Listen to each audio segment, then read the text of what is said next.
नाम बता देते हैं। स्वयं स्तोत्र के रचयिता हैं आचार्य समंतभद्र स्वामी जी। कौन है? आचार्य समंतभद्र स्वामी जी स्वयं स्तोत्र के रचयिता हैं। तो यहाँ पर संभवनाथ भगवान की स्तुति करते हुए बोलते हैं कि बारंबार संसार के दुखों से दुखित जो प्राणी समस्त संसार के दुखों के नाश के लिए मोक्ष के मार्ग को प्रकाश करने वाले ऐसे जिन श्री संभवनाथ जी की शरण को प्राप्त हुए ऐसे श्री संभवनाथ जिनेंद्र हमारी रक्षा करे, अर्थात ऐसे श्री संभवनाथ भगवान को हम नमस्कार करते हैं। कितनी बढ़िया बात है। अपन ये तो सुना है कि मतलब स्वयं स्तोत्र लिखा है आदि वृषभनाथ से लेके महावीर 24 भगवान के स्तुति लिखी है। किसने लिखी ये अपन ने बहानी नहीं है। और क्या क्या शब्द लिखे हैं ये भी अपन ने कभी विचार नहीं किया। तो व्यवस्थित रूप से पहले तो अपन के अपने कितने देखो बहुत से शास्त्र तो अपन को नाम तक सुनने नहीं मिले कि इनके नाम ही सुन लिए हो, इन्हीं का अपन को पता ही चल गया हो कि अपने शास्त्र हैं। कहते हैं जब क्या हुआ था कि वो को जला दिया था, जब कोई राजा का विद्रोह चला ना, हाँ उपद्रव चला, तो 6 लाख शास्त्र अपने कई शास्त्र तो इनके अकलंक निकलंक के कई शास्त्र तो अपन को अभी देखने में नहीं मिलते। तो ऐसा है कि होलिका दहन कहते ना, होलिका दहन, होलिका में अपने शास्त्रों की बलि चढ़ी है। इसलिए जैन धर्म में होली की तो कोई महत्व है ही नहीं, फिर भी लगे हैं लोग हिंदू परंपरा में घुसे जा रहे हैं और बस अपनी परंपरा को लुप्त करके उनकी को उजागर कर रहे हैं। जैन धर्म में होलिका दहन का कहीं से कहीं तक कोई ताल्लुक नहीं है। होलिका दहन, होलिका क्या है? एक रानी थी होलिका, उसको जला दिया जिंदा। भोग विलास उसने मना कर दिया तो उसको ढेर पे बैठा के जला दिया। रावण दहन क्या है? रावण ने तो एक सीता पकड़ी, उसको आज तक जला रहे लोग। और आजकल ऐसा बता दो कौन से रामचंद्र जी बैठे, जितनी देख रहे सबको कैसी नजरों से देख रहे। उसने तो एक सीता पकड़ी और आजकल के लोग बोलो तो ऐसे रावणों को कौन जलाएगा? उस रावण ने तो फिर भी शांतिनाथ भगवान की क्या विशाल उसने महिमा गाई है। कितनी भक्ति की शांतिनाथ भगवान की कि बीड़ा का तार टूट गया तो अपनी नस निकाल के लगा दी। और आजकल के लोग उस रावण को जलाने चले जिसने केवल उसको उठाया बस सीता को, कभी उस पर दृष्टि ऐसी नहीं डाली। ये उसका एक नियम था कि सामने वाला यदि हमें चाहेगा तो ही हम उसके साथ कुछ करेंगे, नहीं तो जबरदस्ती नहीं करेंगे। और आज देखो रोड में सैकड़ों रावण बैठे हो दुकान में, एक लड़की ऐसी नहीं है कि वो बगैर दृष्टि डाली निकल जाए। एक बार वीडियो देखी इस भैया के मोबाइल में, ऐसे देखता रहता है तो मैंने भी देखी। तो 3 बालक आपस में बात कर रहे थे और शॉर्ट बना रहे थे। एक कहता है कि रावण के 10 सिर 20 आंखें, नजर एक सीता पर, और ये हमारा दोस्त 1 सिर 2 आंखें, नजर हर लड़की पर। वो रावण के ये रावण, बताओ वो रावण था कि आज ये रावण? कोई भी व्यक्ति ले लो, आज हर व्यक्ति का सिर एक ही है, आंखें 2 है, नजर एक भी लड़की को नहीं छोड़ता। तो ब्रह्मचारी नहीं पलेगा तो कहाँ से बुद्धि चलेगी, कहाँ से दिमाग चलेंगे? कैसे महाराज जी खूब पढ़ते हैं खूब करते हैं लेकिन याद नहीं होता। कि जो याद करने की जो शक्ति रहती है वो तो अपन यूं मिनटों में उड़ा देते। ब्रह्मचर्य का पालन करे तो याद की क्षमता बढ़े, बुद्धि को कुछ चले। कहते महाराज जी क्या करें, 100 बार पढ़ लेते। जब पढ़ने का समय रहता है तब अपन बिस्तरों में खर्राटे लेते, और जिस समय में अपन को सोना चाहिए उस समय अपन बैठ के पढ़ते। रात में 9 बजे से 10 बजे तक हर हालत में सो जाओ, हर हालत में सो जाओ। यदि वास्तविक में अपने बच्चों को अपन पढ़ाना चाहते हैं, सब कुछ करना चाहते हैं, तो नियम ले लो, जब तक 3rd ईयर नहीं हो जाएगी बच्चों को मोबाइल नहीं देंगे पर्सनल। और 10 बजे तक हर हालत में मार के, पीट के, डांट के, जैसे बने वैसे उसको सुला दो। और यदि वास्तविक में उसको पढ़ाना चाहते हो, उसको कुछ याद हो चाहते हो, तो हर हालत में 2:30 बजे उसको उठा दो। ब्रह्म मुहूर्त में पड़ा हुआ व्यक्ति खटिया पे आ जाएगा, लेकिन ये कहेगा कि हमने 4th क्लास में 5th क्लास में ये पढ़ा था। पहले के समय में भी व्यक्ति पढ़ते थे, आज ही नहीं पढ़ाई शुरू हो गई। और पहले समय का कोई व्यक्ति 8वीं 9वीं 5वीं 6वीं फेल भी होगा तो उससे गुणा भाग करवा लेना। करोड़ों का गुणा भाग वो मौखाग्रही बैठे बैठे उंगलियों पे कर देगा। वो रात का इंजीनियर को बैठा दो, सीए को बैठा दो, तो जब तक कैलकुलेटर नहीं होगा वो कुछ नहीं कर। तो उस समय की 5वीं और इस समय का सीए कोई मतलब नहीं है, एक बराबर है। आज कोई एक व्यक्ति को बैठा दो, भैया कुछ गुणा भाग करना, भैया मोबाइल में कैलकुलेटर है क्या, ये पूछेगा। और अभी चाचा को 4 हिसाब दे दो, 5 मिनट नहीं लगेगा, खट खट करके ही लो महाराज। सही है, सही है तो है। आज कई लोग कहते हैं पवन जी महाराज जी बहुत कमर दुखती है, बहुत घुटना दुखती है। अभी कल हम जब रास्ते से आ रहे थे तो 4 अदर कास्ट की लेडीज यूं पल्लू लगा के यूं पैर पाड़ रहे, पूरा झुक के नीचे बैठ के। उनको किसी ने बताया कि साधु है, इनके पैर पड़ना चाहिए, छू के पढ़ना चाहिए, से पढ़ना चाहिए। 13-20 का भेद तो आप लोगों में है, वो लोग नहीं जानते। वो ये जानते कि साधु है और हमें इनके पैर पढ़ना है। सब धर्मों में सबसे श्रेष्ठ साधु कोई है तो कौन है? दिगंबर साधु। कौन है? दिगंबर साधु। न इनको कोई राग रंग से मतलब, न गद्दा पल्ली से मतलब, ना कोई खाने में कोई विशेष चीज चाहिए, न किसी से कुछ। सबको ये पता कि दिगंबर साधु 12 महीने ऐसे ही रहते, चाहे कितनी ठंडी हो, चाहे गर्मी हो, चाहे बरसात हो।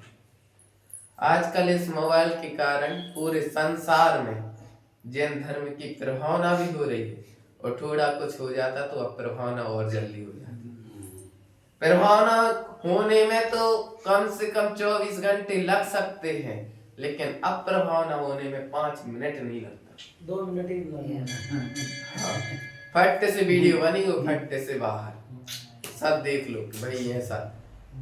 आज रात नहीं, सुबह के समय गुजरात में श्वेतांबर साधुओं का विहार चल रहा होगा, तो एक 21 वर्षीय छोटे से उनके जो महाराज साहब होते ना, उनमें तो जल्दी दीक्षा दे देते हैं, 8-8 9-9 साल की उम्र में दीक्षा दे देते। तो आज तेज वाहन की रफ्तार के कारण उस 21 वर्षीय उनके महाराज का निधन हो गया रास्ते में। उसका चेहरा देखा तो इतना सुंदर, बिल्कुल जैसा आपका सम्यक आता ना, गोल मटोल कचौड़ी की तरह, ऐसे ही वो थे, बिल्कुल सुंदर, इतना सुंदर फेस दिख रहा था, चश्मा लगा, इतना मस्त लड़का। और इतनी जल्दी दीक्षा भी हो गई। और सब खैर दीक्षा की बात तो सब ही रहते हैं, सब दिमाग में सब ही चलता रहता है। तो हमने ही फिर उसको थोड़ा याद करके, चलो भाई जो हुआ सो उसको तो कोई टाल नहीं सकता है, लेकिन उसको गति अच्छी ही मिले, तो ऐसा हमने विचार रखा। क्या कर सकते हैं, सब किसी का कोई वो नहीं है कि पक्का। हमसे भी कहते बहुत से लोग, महाराज जी आप इस साइड चला करो, सीधी जगह पे चला करो। भैया पीछे से वाहन आएगा तो अपन देख नहीं पाएंगे कि कैसे आ रहा है, इसलिए हम बिहार करते तो रॉन्ग साइड चलते हैं। सामने से वाहन आएगा तो अपन बच जाएंगे, इधर दौड़ लो या इधर दौड़ लो तो बच जाएंगे। अब पीछे से वाहन आ रहा तो तुम क्या देखोगे, वो तो ठोकते हुए निकल जाएगा। तो हम जिन जिन साधुओं से मिलते हैं या जिनके साथ रहे अभी तक, या हम स्वयं अकेले भी हैं तो भी बिहार करते हैं तो रॉन्ग साइड ही करते हैं कि बचने की संभावना अंश तो हो सकता है, पूरा हो या फिर तो कहते हैं कि जिस दिन पर्ची कट के आ जाएगी ना तो हम यहाँ बैठे बैठे भी चले जाएंगे, और जिस दिन पर्ची नहीं कट, जब तक पर्ची नहीं कट रही तब तक तो कितनी कोशिश कर ले, हमारा कुछ नहीं हो सकता। सही है ना आंटी जी? तो यहाँ पर कह रहे हैं जो शंभुनाथ भगवान त्रासन को करने वाले हैं और शरण में आए हुए जीवों की रक्षा करने वाले हैं, ऐसे श्री शंभुनाथ भगवान हमारी रक्षा करें। हम अध्याय का प्रथम सूत्र क्या है, सम्यक दर्शन ज्ञान चारित्राणि मोक्ष मार्ग। जब तक रत्नात्रय धारण नहीं करोगे तब तक मोक्ष नहीं जाओगे। तो वर्तमान में स्वर्ग भी नहीं जा रहे अपन, स्वर्ग जाने के लिए भी कुछ अच्छा ही करना पड़ेगा। अच्छा आजकल किसी से कहो ही नहीं रहा। आज कुछ लोगों को रात्रि भोजन का त्याग दो तो क्या कहते हैं, महाराज जी बाहर की छूट दे दो, कहते ना कि बाहर की छूट दे दो। तो भैया बाहर ही तो बताना है कि मैं जैन हूँ, रात में नहीं खाता हूँ। घर में किसको बताना कि मैं जैन हूँ और रात में खाता हूँ। तो हम हर व्यक्ति से एक ही बात कहते चाची कि घर में रह के तुम बाहर का भोजन, तुम्हें जो कुछ खाना है, पिज्जा बर्गर हॉटडॉग जो खाना है बाहर पैक करा लो, घर में बैठ के खा लो, तो घर के 4 लोगों को ही पता कि हमारा बालक कैसा है। लेकिन बाहर करोड़ों लोगों को ये नहीं दिखाओ कि मैं जैन होकर रात में खाता हूँ, क्योंकि जैनों की मुख्य पहचान 3 चीज ही है। पहला रात्रि भोजन त्याग, दूसरा देव दर्शन करना, और तीसरा पानी मार के पीना। आज क्या है पहचान? पहले मोटर गाड़ी नहीं चलती थी, बैलगाड़ी से कहीं जाते थे तो बैलगाड़ी पे रस्सा, लोटा और छन्ना टंगा ही रहता था, और आज बिस्लरी, ढक्कन खोला और कहाँ जाएगी बीमारी। बिस्लरी बोतल, एक बूंद पानी में तो साइंस ने बता दिया कि 36,450 जीव हैं। जैन धर्म तो अनादिकाल से कहता आ रहा कि एक बूंद पानी में असंख्यात जीव हैं, असंख्यात हैं। फिर बिस्लरी बोतल कब की पैकिंग है, छान के भरा होगा उसने तो है। फिर भी अपन खोलते ढक्कन और ना कोई विचार करते हो, बस हो जाते शुरू। और दूसरा डेली देव दर्शन करना, महाराज कभी महीना भर में 1 दिन कर लेते हम तो बहुत है हमारे। देव शास्त्र तो फिर भी ठीक है कि चले जाते, गुरु आ जाते तो हम तो 10 फुट दूर रहते हो, कहीं पकड़ के कुछ त्याग करा दिया तो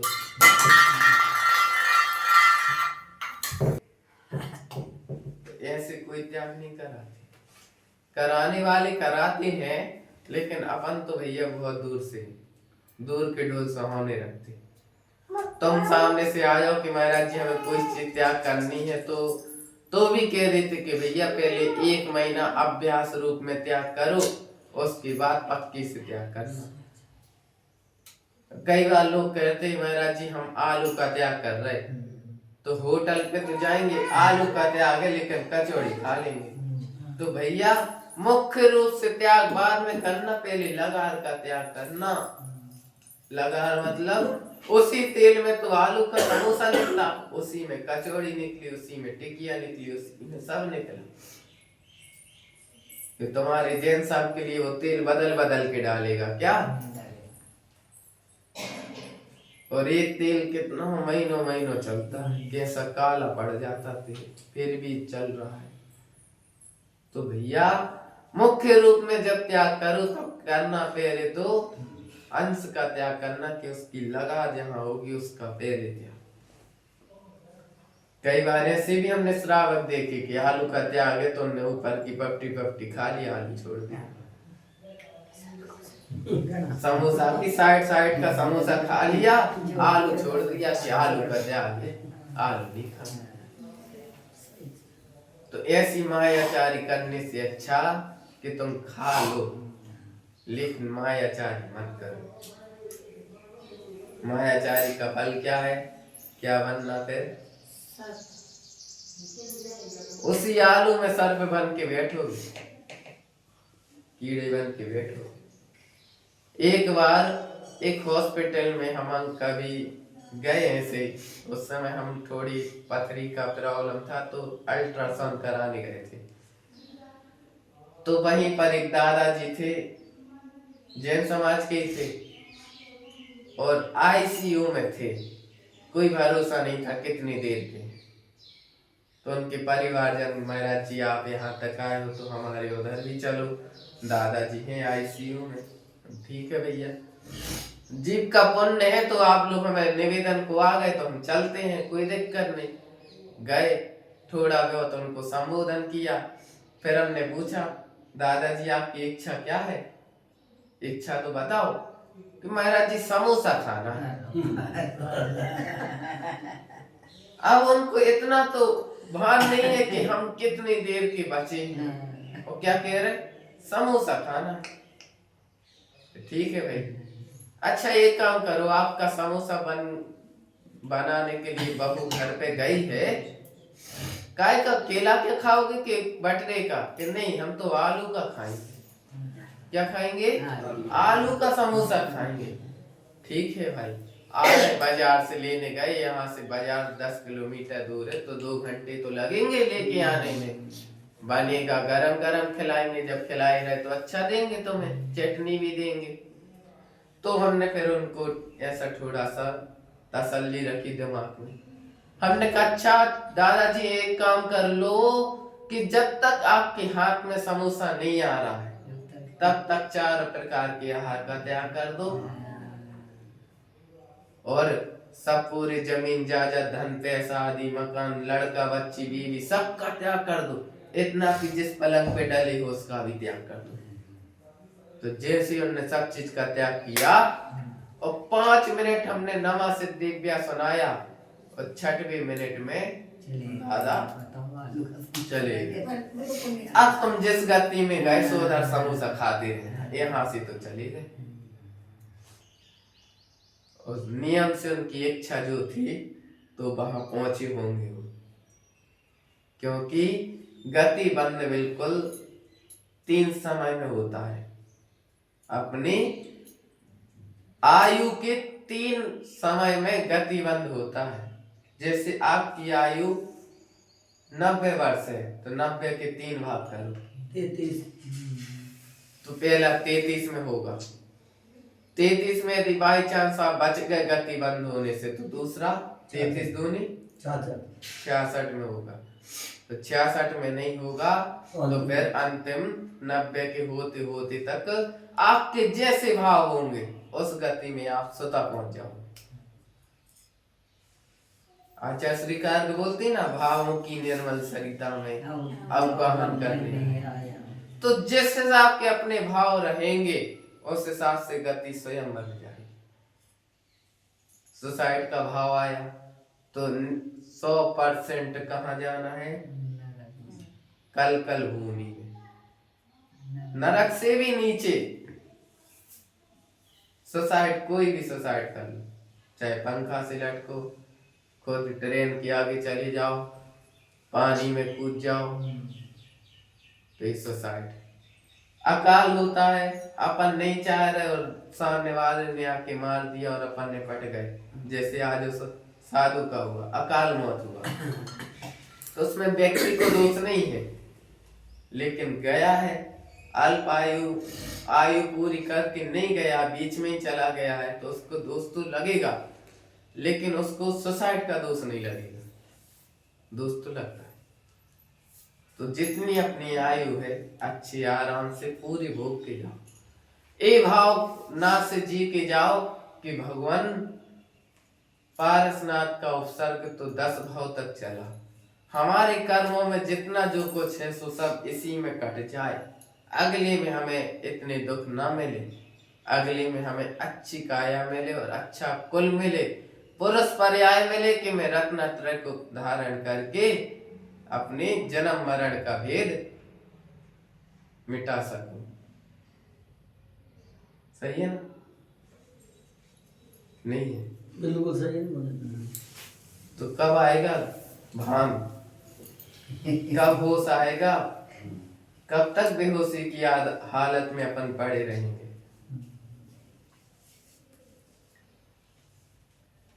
ये सब जीव संसार के जानते हुए भी अनजान बन रहे हैं। इनको सब पता है कि ये संसार दलदल है, ये संसार दलदल है, इस दलदल में फंसे रहने से कोई लाभ नहीं है, लेकिन पता है बस कर क्या रहे हैं, कुछ नहीं कर रहे। हाँ, एक संसार दर्शन का चित्र बना रहता है कई कई मंदिरों में। क्या रहता है? बड़ा सा बरगद का पेड़ है, उसमें मधुमक्खी का छत्ता लगा और एक डाल पे छत्ते के जस्ट नीचे एक आदमी लटका है। उस हाथी को संसार रूपी हाथी ढकेल रहा है कि पेड़ गिर जाए और नीचे कुएं में, नीचे कुएं में 4 गति के स्वरूप 4 सर्प पड़े हैं, आ जाओ, मैं मुंह खोल के पड़ा हूँ।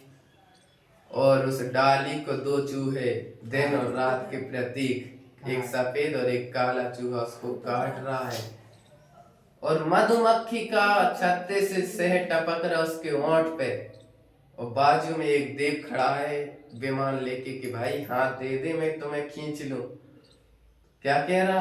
एक बूंद और, एक बूंद और, एक एक बूंद कर करके तुम लोग 84 लाख में घूम घूम के जी बैठे यहाँ अलौद में। अब वो एक बूंद कब तक चखना है, आप खुश भान करो, खुश विचार करो कि ऐसे तो कई बूंद अपन चाट के आ गए हैं, कई बूंद चाट ली, फिर आगे और क्या करना है तो करो विचार। जब तक पुरुष पर्याय नहीं होगी, जब तक सम्यक दर्शन, सम्यक ज्ञान, सम्यक चारित्र, रत्नत्रय का पालन नहीं होगा, जब तक कितने हे भगवान पारसनाथ स्वामी जन्म जरा मृत्यु विनाशनाय, जन्म निर्मल कुछ नहीं होने वाला, क्षुधा रोग विनाशनाय, खूब चढ़ा लिए पंडित क्षुधा, हे भगवान क्षुधा रोग विनाशनाय, और एक ही दिन भूख कम लगे तो डॉक्टर के यहाँ पहुंच जाते, आज भूख नहीं लगी दवाई दे। इधर पूजा करके गए कि भगवान क्षुधा रोग विनाशनाय नैवेद्यम निरुपमांति स्वाहा, और यदि क्षुधा थोड़ी सी कम हो जाए तो डॉक्टर के यहाँ पहुंच जाते कि आज भूख कम लगी। क्या है, भगवान से चाय भी रहे और भगवान ने किया तो डॉक्टर के यहाँ पहुंच गए।